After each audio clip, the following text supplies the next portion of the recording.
44 साल पहले तीन दोस्तों ने कुछ अलग करने का प्लान बनाया और फिर अपने घर के पीछे जाकर एक लकीर खींच दी।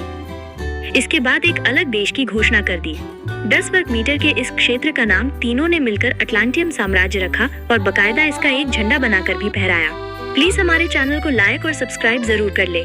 के अनुसार ऑनी सिडनी के एक उपनगर में 1981 में क्रुइकशैंक नाम के लड़के ने अपने दो दोस्तों के साथ मिलकर घर के पीछे एक सीमा रेखा खींचकर नए देश की घोषणा कर दी। इस देश के अपने सिक्के और डाक टिकट भी ढाले। क्रुइकशैंक ने खुद को इस देश का सम्राट घोषित किया और इस तरह अटलांटियम नाम का एक माइक्रोनेशन अस्तित्व में आ गया। क्रुइकशैंक ने डाक टिकट जारी किए, सिक्के और बैंक नोट ढाले, राजनयिक प्रतिनिधि नियुक्त किए और झंडों और चिन्हों की एक श्रृंखला तैयार की। उन्होंने एक दशमलव कैलेंडर प्रणाली भी अपनाई जो वर्ष को 10 महीनों में विभाजित करती है। अब 80 हेक्टेयर में फैल चुका है ये देश। आज 44 साल बाद घर के पिछवाड़े में बनाए गए इस देश की एक छोटी सी राजधानी भी है जो 80 हेक्टेयर क्षेत्र में फैला हुआ है। क्रुइकशैंक ने बताया कि 2008 में उसने फिर इस अटलांटियम की प्रशासनिक राजधानी बना दिया गया। अटलांटियम का एक राष्ट्रगान भी है जिसका नाम इसी प्रांत के नाम पर रखा गया है। अटलांटियम की इस राजधानी का नाम ऑरोरा है। सम्राट अपने अधिकांश सप्ताहांत ऑरोरा प्रांत के कॉनकॉर्डिया में बिताते हैं जहां वे नीतिगत वक्तव्यों का ड्राफ्ट तैयार करते हैं। यहां से सम्राट अन्य छोटे राष्ट्रों के नेताओं के साथ पत्राचार करते हैं, यहां तक कि अमेरिका, सिंगापुर और स्विट्जरलैंड में। अटलांटियम के गैर मान्यता प्राप्त राजनयिक प्रतिनिधि भी है।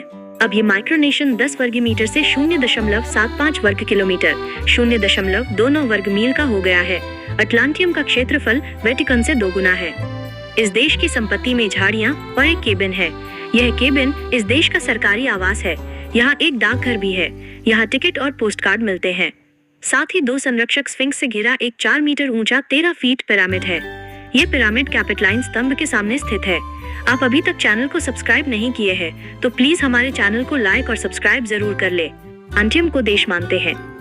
इसके संस्थापक क्रुइकशैंक का कहना है कि अटलांटियम 1933 के मोंटेविडियो कन्वेंशन द्वारा परिभाषित एक स्टेट के चारों मानदंडों को पूरा करता है। अटलांटियम की एक स्थायी आबादी है। इसके 3000 दूरस्थ नागरिक हैं। इसका एक निश्चित क्षेत्र है। एक सरकार और अन्य राज्यों के साथ संबंध बनाने की क्षमता भी है। इस देश के 3000 नागरिक 100 अलग अलग देशों से आते हैं। हालांकि इनमें से अधिकांश ने कभी इस देश में कदम नहीं रखा है।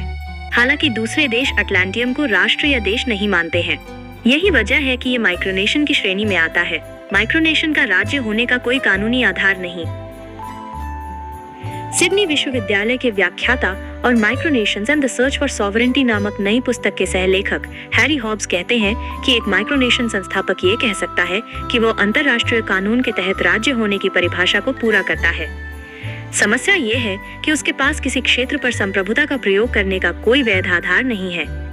माइक्रोनेशन वाकई में कोई देश नहीं होता है। माइक्रोनेशन एक स्वघोषित संप्रभु राज्य हो सकता है लेकिन इसके अस्तित्व का कोई कानूनी आधार नहीं होता। यही वजह है कि अन्य राष्ट्र माइक्रोनेशंस को मान्यता नहीं देते हैं। ये जानकारी आपको पसंद आई है तो प्लीज हमारे चैनल को लाइक और सब्सक्राइब और शेयर जरूर कर ले। जय श्री राम जरूर लिखे।